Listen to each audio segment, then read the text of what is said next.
Hello, this is Bob Burns from Plan Ocho or Section 8.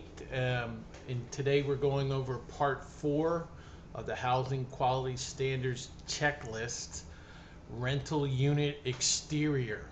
We're going to go over some of the things that inspectors will look at outside of the house or the rental unit. Here's an example of a property that I purchased in Sarasota, Florida. You can see the front and the back. Front doesn't look too bad, but there was a lot of problems with it right here in the drain field of the septic system. And back here you have the washer and dryer. Your air conditioners were shot. This was draining here. You can see the grass, how high it is, because that's where the washer and dryer, the vents and the drainage for the washer were draining here in the backyard. There was no, it wasn't going into the septic system. Now the first part of this inspection is the windows, and here you have the interior of a duplex that I purchased in Sarasota, and here are the windows, aluminum. They're pretty old, but what was nice about them, they weren't wood. It was block, cinder block, and with wood around the windows. Very easy to fix up, but there were some problems which we'll discuss later. Here's the exterior of the house. You could see some broken windows here. Trees, very pine trees especially, and you can see the pine needles on the roof that build up over years. And here you have various windows, and they're all in pretty good shape. I didn't have too much troubles with the windows, just replacing panes of glass or a frame and the locking mechanisms.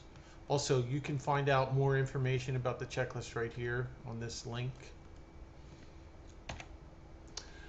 Do the windows open, close, and lock properly? In this particular duplex that I purchased in Sarasota, we did have some issues with this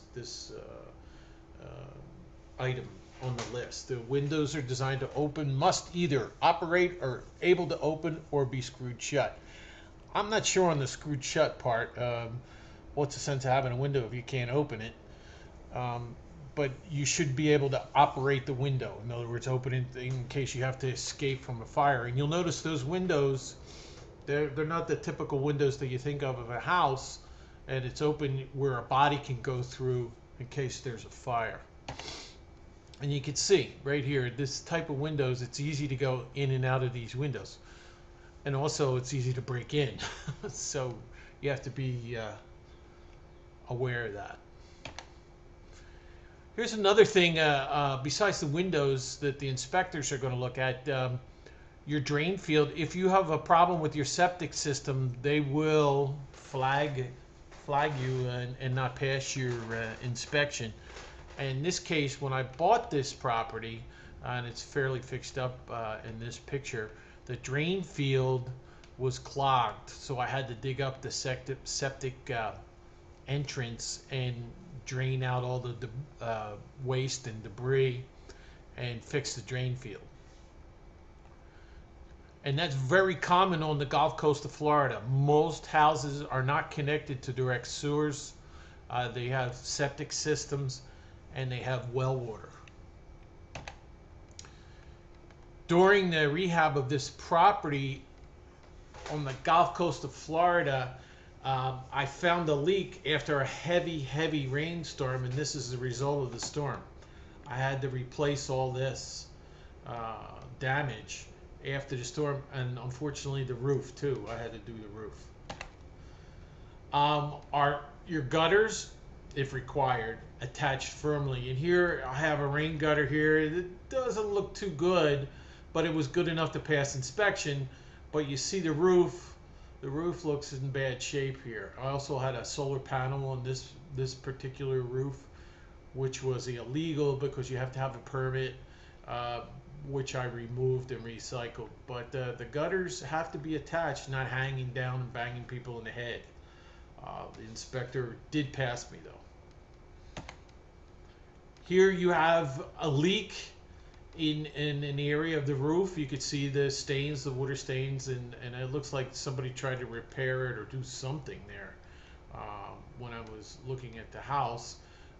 You have to prevent moisture from getting anywhere. Moisture attracts termites, roaches, rodents. So you have to be, you know, very aware when you're purchasing investment properties that there's roof leaks. You have to fix those if you're going to plan on putting a Section 8 tenant in there.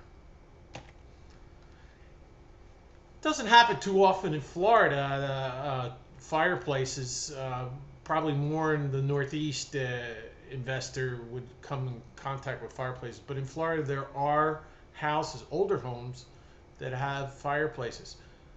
Unfortunately, you have to maintain those fireplaces, which a lot of investment homes have not been done. And the inspectors will check to make sure that you have no gaps in the flue and uh, that it's going to pass inspection. The fireplace, no rodents in there, or raccoons. I've heard stories. Um, they're worried about kids getting up in there, so you have to be very aware of the fireplace.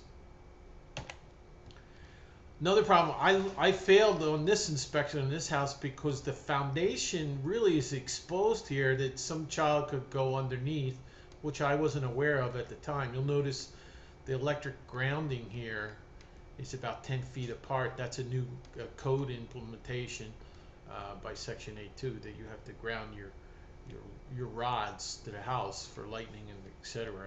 10 feet apart. Now, they failed me because there was a gap between the foundation of the house and the ground, and you could see the gap. I had to cover that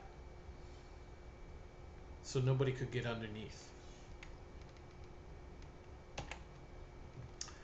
Are openings around doors and windows weathertight? This is an example of a finished window that I had done on one of my properties, but you'll notice that it has a rayhouse on there. If that was a bedroom, and it's not, I would have to have a mechanism installed so that they could open the rayhouse and get through the window in case of a fire. So FYI, if you do put rayas or some sort of iron bars, rayas is Spanish for iron bars, on your property, you have to have a way of getting out the window. So they put pins through the wall, and you can secure them with locks, or those pins you can pull with your hand, so you can get out if there's a fire. You'll fail if you don't have an escape mechanism for iron bars. Also, they'll check the sidewalks for cracks and cracks that would cause a tripping hazard. Here is an example of a cracked sidewalk inside of one of my properties. This is the driveway, but also this is the sidewalk to walk from the back to the front. And you see this had to be replaced right there. So you must have a safe area in your house, outside, exterior, so that nobody trips and falls if you're going to be renting the property with Section 8. Here, I had a problem when I purchased the property, the siding, and then you notice these windows have T111 boards here, here, here, and here. And the rain would fall off the roof, come down, and splash up and rotted out the wood down here.